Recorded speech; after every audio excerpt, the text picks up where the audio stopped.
अब क्या करें, कुछ ना कुछ इशू तो बेटा हो ही जाता है, सब चीज पॉसिबल नहीं है। ठीक है, जिसको दिख रहा है वो ध्यान दें और सुनते तो रहें, कम से कम ऑडियो तो क्लियर होगा सबको। ठीक है, तो बेटा रिडक्शन पोटेंशियल की बात कर रहे थे बेटा। इस साइड के हम पोटेंशियल को बोलेंगे, इलेक्ट्रोड की पोटेंशियल को ऑक्सीडेशन पोटेंशियल, है ना, इस हाफ सेल के लिए। और उस साइड के हाफ सेल की पोटेंशियल डिफरेंस को बेटा क्या बोलेंगे, रिडक्शन पोटेंशियल है। इतना समझ में आया? इतना ऑक्सीडेशन पोटेंशियल, रिडक्शन पोटेंशियल। अब देखो, मैंने बेटा उसकी बात बताया था, इलेक्ट्रोड पोटेंशियल की बात एक और टर्म बताया था, सेल पोटेंशियल, है ना। सेल पोटेंशियल का मतलब क्या बताया था, ये दोनों इलेक्ट्रोड्स जो हैं इनको बेटा हमने कनेक्ट कर रखा है और इलेक्ट्रॉन्स फ्लो करते हैं इधर से इधर, करते हैं from anode to cathode, electrons flow कर रहे हैं।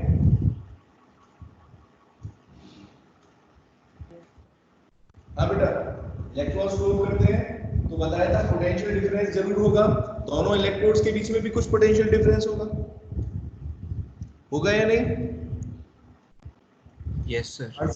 हाँ ऋषि, ठीक है, ऋषि कल थे ना प्रेजेंट क्लास में बेटा? Yes sir.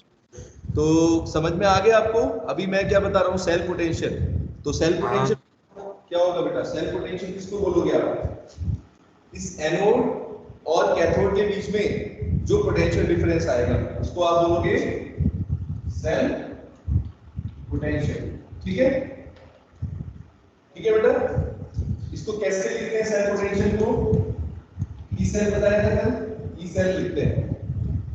और कैसे कैलकुलेट करेंगे ई सेल को, अपने लोग कैसे निकालते हैं, E cell is equal to E cathode minus E anode, मतलब कि पोटेंशियल डिफरेंस का मतलब क्या हो गया, कैथोड की पोटेंशियल बेटा जितना है, रिडक्शन पोटेंशियल इस साइड पर जिस मेटल का है उसमें से बेटा किस साइड का पोटेंशियल माइनस कर दो, ऑक्सीडेशन का पोटेंशियल माइनस कर दो, है ना। इस कैथोड के पोटेंशियल में से बेटा माइनस कर दो ऑक्सीडेशन की पोटेंशियल को, तो सेल पोटेंशियल निकाल सकते हैं। ठीक है ऋषि? Yes sir. है ना। अच्छा, इसके बाद बेटा एक और टर्म था स्टैंडर्ड पोटेंशियल। जैसे एक तो होता है इलेक्ट्रोड पोटेंशियल, एक होता है स्टैंडर्ड इलेक्ट्रोड पोटेंशियल। इसकी डेफिनेशन का क्या मतलब बताया था, जब अपने बेटा स्टैंडर्ड का मतलब क्या हो गया, स्टैंडर्ड का मतलब सभी को बताया था मैंने। एक तो बेटा हम जो सॉल्यूशन ले रहे हैं, जो इलेक्ट्रोलाइट ले रहे हैं, उसकी कंसंट्रेशन हम कितनी रखते हैं बेटा, दोनों साइड। हमने जो सॉल्यूशन लिया है बेटा इलेक्ट्रोलाइट, अगर हम उसकी concentration on both sides 1 molar concentration रखें, जो हमारा इलेक्ट्रोलाइटिक सॉल्यूशन है या इलेक्ट्रोलाइट है, अगर बेटा इसकी कंसंट्रेशन को 1 मोलर रखें, यानी एनोड की साइड भी रखें बेटा 1 मोलर और कैथोड की साइड भी 1 मोलर रखें, और टेम्परेचर रखें बेटा स्टैंडर्ड टेम्परेचर जिसको बोलते हैं 298 केल्विन। कितना होता है ऋषि, 298 केल्विन, 298 केल्विन, है ना, स्टैंडर्ड टेम्परेचर बोलते हैं इसको। अगर बेटा टेम्परेचर 298 रखा और कंसंट्रेशन 1 मोलर रखी दोनों साइड पर, तब अपना जो पोटेंशियल आएगा, यानी तब इलेक्ट्रोड का जो पोटेंशियल आएगा उसको क्या बोलोगे, स्टैंडर्ड इलेक्ट्रोड पोटेंशियल।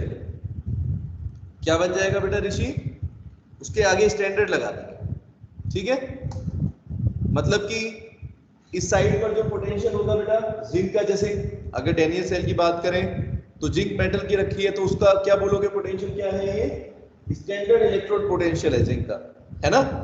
और उस साइड पर बेटा क्या हो गया, standard electrode potential of copper.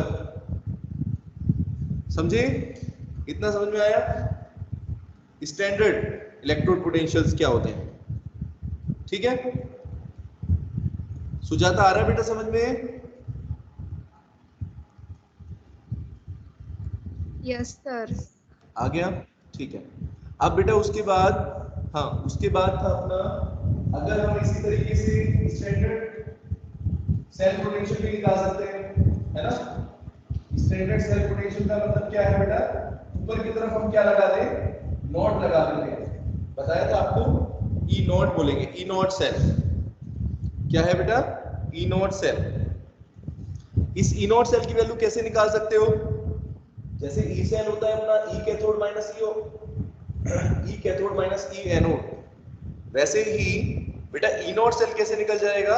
जब अपने को अगर दोनों हमने स्टैंडर्ड इलेक्ट्रोड पोटेंशियल कर रखे हैं, मतलब कि इधर जिंक का हो गया एनोड साइड पर और इस साइड पर बेटा हो गया standard electrode potential of copper, तो कैसे निकालेंगे? फॉर्मूला वही है अपना, ई नॉट सेल बेटा क्या हो जाएगा? ई नॉट कैथोड, है ना, यानी कि कॉपर का स्टैंडर्ड इलेक्ट्रोड पोटेंशियल रख लेंगे, उसमें से बेटा क्या सब्ट्रैक्ट कर देंगे? जिंक के स्टैंडर्ड इलेक्ट्रोड पोटेंशियल को सब्ट्रैक्ट कर देंगे। आया इतना समझ में? ये कल भी पढ़ाया था बेटा मैंने, नया टॉपिक नहीं करा रहा हूं आज, इसीलिए कल जो बेटा पढ़ाया उसी को रिवाइज कराया। नेहा आया बेटा समझ में? स्टैंडर्ड इलेक्ट्रोड पोटेंशियल समझ में आया? Yes, क्या? sir. हाँ ठीक Yes, है, sir. गुड, ठीक है। तो स्टैंडर्ड इलेक्ट्रोड पोटेंशियल आपको समझ में आ गया। अब बेटा एक बात मैं आपको बताता हूँ, जनरली क्या करते हैं, हमारा जो IUPAC समझते हो? IUPAC क्या होता है? केमिस्ट्री का सबसे बड़ा ऑर्गेनाइजेशन है, international union for pure and applied chemistry. पढ़ते हो ना, नेमिंग करते थे हम, नोमेनक्लेचर ऑर्गेनिक कंपाउंड्स के करते हैं, या कोई भी अपना केमिस्ट्री के अंदर कोई भी ऑर्गेनाइजेशन जो सबसे बड़ा है वो क्या है? IUPAC है, ठीक है, international union for pure and applied chemistry. इस ऑर्गेनाइजेशन के मतलब बेटा रूल्स के हिसाब से, मतलब यही रूल डिसाइड करते हैं, इसके रूल्स के हिसाब से हम कभी भी किसी सेल के पोटेंशियल को नापते हैं, सॉरी किसी के इलेक्ट्रोड पोटेंशियल को नापते हैं, तो बेटा हम ऑक्सीडेशन पोटेंशियल की बात नहीं करते। किसकी बात नहीं करते? ऑक्सीडेशन पोटेंशियल की बात नहीं करते, हम बोलते हैं स्टैंडर्ड रिडक्शन पोटेंशियल। क्या बोलते हैं बेटा? Standard reduction potential. समझे मेरी बात? क्या बोलते हैं? स्टैंडर्ड रिडक्शन पोटेंशियल का यूज करेंगे, मतलब कि आप ऑक्सीडेशन पोटेंशियल जैसे वर्ड का यूज नहीं करोगे। हम बोलेंगे, अब जैसे ये दोनों इलेक्ट्रोड्स लगी हुई हैं, अगर हम दोनों के सेल्फ पोटेंशियल की बात करें तो बेटा कैसे बोलेंगे? हम बोलेंगे कि एनोड का, यानी कि अपना किस मेटल का था ये? जिंक का था, तो बेटा हम क्या बोलेंगे? Standard reduction potential of zinc. क्या बोलेंगे बेटा? Standard reduction potential of zinc इस साइड पर जिंक के लिए, और उस साइड पर बेटा अगर कॉपर के लिए बोलेंगे तो क्या बोलेंगे? Standard reduction potential of copper. तो अगर मान लो अभी हमें ई सेल निकालना है, ई नॉट सेल निकालना है, तो क्या करेंगे बेटा? जो अपना स्टैंडर्ड रिडक्शन पोटेंशियल है कॉपर का, है ना, standard reduction potential of copper की वैल्यू आएगी, उसमें से बेटा क्या करेंगे? इस साइड के पोटेंशियल को सब्ट्रैक्ट कर देंगे, मतलब कि standard reduction potential of zinc को सब्ट्रैक्ट कर देंगे। समझे मेरी बात? इतनी आई समझ में सबको? कुछ दिमाग में गया? ई नॉट सेल कैसे निकालेंगे? उस साइड का पोटेंशियल में से सब्ट्रैक्ट करना है लेफ्ट साइड में से। रिडक्शन का जो पोटेंशियल है, इलेक्ट्रोड पोटेंशियल है, उसमें से बेटा क्या सब्ट्रैक्ट कर देंगे? एनोड का पोटेंशियल।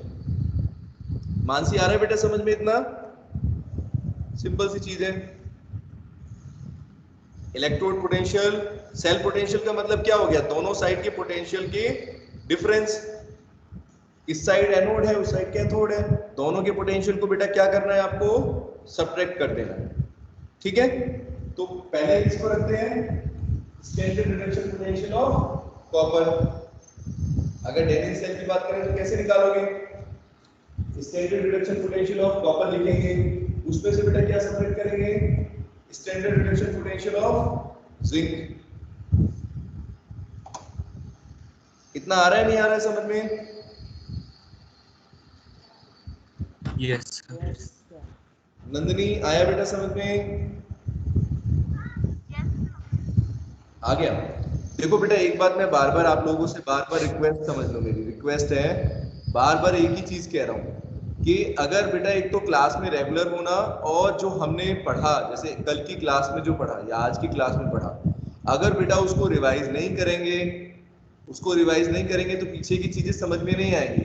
और जो मेरी बात पर ध्यान देगा, अगर 15 मिनट भी रिवाइज कर लेगा, ठीक है, चाहे वीडियो के थ्रू करे चाहे अपने नोट्स के थ्रू जो हमने पढ़ा है उसको रिवाइज करेगा, उन सबको समझ में आ जाना चाहिए। ये बात मैं अच्छे से जानता हूँ। यश आया बेटा समझ में? स्टैंडर्ड रिडक्शन पोटेंशियल समझ में आया? कल फिर डिस्कस कर लेंगे, कोई इशू नहीं है, लेकिन आप लोग समझने की कोशिश करो। अगर आप एक बार पढ़ोगे नोट्स को, अगर क्लास में अटेंड कर रहे हो, फिर एक बार फिर जाके पढ़ रहे हो, तो उससे बेनिफिट होगा। और एकदम फ्रेश माइंड होके आओगे तो कुछ समझ में नहीं आएगा। हाँ दीपेश, क्या हुआ? कुछ नहीं हुआ सर। अच्छा, क्या हुआ? टेस्ट नहीं दिया ना दीपेश? कर दिए। दे दिया। सब फॉर्मेलिटी कर रहे हैं टेस्ट देकर, है ना? हाँ बेटा, क्लास में सबसे पहले बेटा दीपेश क्या है, प्रेजेंट होना जरूरी है। और फिजिकली प्रेजेंट होने की जरूरत नहीं है, मेंटली प्रेजेंट हो, प्रिपेयर होके आओ, ठीक है? टाइम भी ओवर हो गया है, समझ रहे हैं? हाँ जूही बेटा, समझ में आया इतना? वो टेस्ट में ना थोड़ा सा टाइम कम पड़ता बेटा है। देख, चलो देखते हैं हाँ टेस्ट सर, टेस्ट के लिए टाइम कम था। और सर बहुत से क्वेश्चन तो दिखे ही नहीं। अच्छा एक हाँ बात सर, ग्राफ तो दिख ही रहे थे। 3 घंटे में कितने क्वेश्चन रहते हैं जेई के पेपर में या नीट के पेपर में? कितने रहते हैं, आइडिया है किसी को? How many questions? 75। हाँ 75 क्वेश्चन। 75 क्वेश्चन बस? 75 ही होते हैं? अच्छा, तुम्हारे तो बड़े कम होने लगे बेटा। 75 divide by 3 hours, 25 question per hour. ये तो 75 नहीं होते, ज्यादा ही होते हैं। आप 75 बता रहे हो, मेरे टाइम पर तो बहुत ज्यादा थे, 100-200 क्वेश्चन भी आते हैं, ऐसा कुछ नहीं है। तो बेटा कहीं ना कहीं एमसीक्यू क्वेश्चंस की स्पीड इतनी होनी चाहिए आपको कि अगर 5 मिनट का नेट का टाइम मिला ना आपको, आपके नेट ने आपको 5 मिनट्स का टाइम दिया। तेजस्वी कितने टाइम लगा बेटा? क्या 5 मिनट के अंदर क्वेश्चंस नहीं हो सकते थे? जिसको नॉलेज है, ग्रिप है जिसकी, वो 5 मिनट के अंदर हाँ दे सकता है। सर, हो सकते थे। हो सकते हैं। क्वेश्चन क्या था, आइडियल सॉल्यूशन क्या है, ठीक है? क्वेश्चन क्या है, हेनरी लॉ की टेम्परेचर की वैल्यू बढ़ रही नहीं बढ़ रही है, ठीक है? ऐसे से क्वेश्चंस थे। कोई ऐसा नहीं था कि बहुत आपको सॉल्व करना पड़ा या दिमाग लगाना पड़ा उन क्वेश्चंस में। उसके बाद भी एक बार नंबर देखो अपने उठा के, नंबर देखना, उस तरीके से आपने मेहनत नहीं करी। पिछला सर, इसके टेस्ट नंबर्स कब प्रोवाइड होंगे, मतलब कब बताएंगे? इस पर आ जाएंगे बेटा, करते हैं, देखता हूँ। इसमें आपको शो नहीं करता है क्या? करते हैं अभी, चलो ठीक है। आज नहीं दिखे मुझे। चलो ठीक है, मैं बता दूंगा अभी देख के, लेकिन सही से बच्चों ने दिया नहीं, जल्दी जल्दी के चक्कर में करते हो। 30 मिनट टाइम बेटा बहुत होता है, स्पीड अभी बढ़ानी पड़ेगी बहुत आपको अगर आप चाहते हो, नहीं तो फिर सब कुछ रह जाएगा, आते हुए भी कोई बेनिफिट नहीं है। चलो ठीक है, ओके। बच्चे कह रहे हैं टाइम बहुत कम था, 30 मिनट्स भी कम है इनके लिए। बताओ बेटा, एमसीक्यू टेस्ट है, फटाफट देना होता है, ओके। चलो कल की क्लास से पहले बेटा सबको मैं होमवर्क दे रहा हूँ, नोट्स अच्छे से याद करके आने हैं सबको, फर्स्ट और सेकंड। पूछूंगा क्वेश्चन में, कराऊंगा नहीं कुछ भी जब तक आपको पीछे का नहीं आएगा। फर्स्ट सेकंड नोट को अच्छे से रिवाइज करें। स्टैंडर्ड रिडक्शन पोटेंशियल फर्स्ट और सेकंड जितना नोट्स है उसमें अच्छे से पढ़ के आएंगे सभी, ओके। चलो ठीक है, बाय एंड टेक केयर।